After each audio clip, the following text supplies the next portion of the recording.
This insane painting is called The Study of Velázquez's Portrait of Pope Innocent X. So here's a quick backstory. Basically, back in 1650, there was a pope called Innocent X, and back then it was kind of tradition to paint the current pope. So Spanish painter Diego Velázquez made a painting of him in 1650. So in 1953, an artist called Francis Bacon made this portrait based on the original one, which is apparently a series. You can now find this piece in Des Moines, Iowa. I remember the first time I ever saw this. I was in class during college and my teacher asked me to interpret what we saw here. What was the deeper meaning behind this piece? Why do I think Francis made it? And it is immediately shocking when you look at it.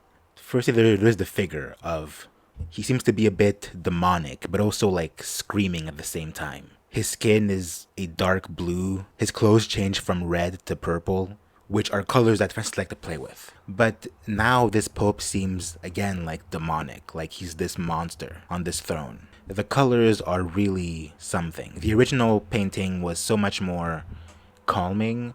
The red and brown made him seem so much more down to earth and normal. But here, the black background, which seems to be overlaid over the brown and striking, cutting motif is again, it makes you feel on edge. It's dangerous. One thing I still like is the throne. It's still basically gold. It's much more basic now, but you can still tell it's supposed to be the throne and it's still enveloped in this golden aura. In the same way the original piece is. How it's supposed to be this holier throne he's sitting on. This normal person in a spiritual place. But now this actually looks a bit different. I've heard people say that now it looks like an actual cage that he's stuck in. And now look at the chair. The stripes of black are now going a different direction, as if they're radiating away from it. The use of color here is also really interesting. I've spoken about the black and the purple, which is usually his motif for Francis, but also the white as well. It's almost transparent, and the way he has no legs makes him seem like he's almost a ghost. So during class, when I was actually asked to interpret this piece, my main interpretation was actually pretty basic. It's supposed to be a reversal of the holy nature of this painting. The Pope is now this demonic ghost who's on the throne. But now I'm not so sure. When the artist was asked what the meaning of this piece was, evidently, the artist had no real intention when it came to the meaning of this piece. He was once asked why he keeps coming back to these portraits. He said, and I quote, "An excuse to use these colors, and you can't give ordinary clothes that purple without getting into a sort of false fauve manner." But in many ways, people have interpreted this piece as being essentially a critique on Christianity, which makes sense, right? You can't just make a pope look like this and not have a meaning behind it. So okay, let's follow this thinking. Let's say that this is actually a critique of Christianity. So what's the critique actually?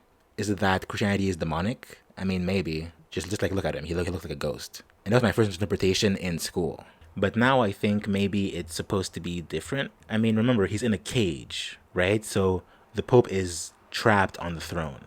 Maybe it's a comment on the Pope system itself, the way in which Christianity has essentially made one singular person the focus of the entire religion, and the way in which the system could actually negatively affect the faith, because there have been bad popes, quote unquote. Maybe that's it. It's supposed to be being a pope is not as holy or fun as it seems. It's actually a pretty entrapping way to live.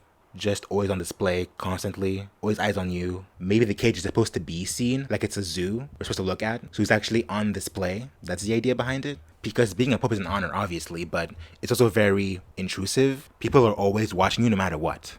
Like you're on display constantly. And now that can make a person insane. Maybe that's it. Honestly, I don't know. And I don't think there is a really good answer here. It's more just interpretive. To be clear, I'm not a art expert. Yes, I did study art when I was in college, but I changed majors. And I mostly just like going to museums now. So again, not an expert. You can probably find someone else who's better equipped for this conversation. I don't know. I think I like talking about art. And hopefully maybe you do too. Or you could get into it. So yeah, let me know what you think in the comments. Do you think I'm right? Or do you have your own interpretation? Please let me know. I'm actually pretty interested. Anyway, see you next time.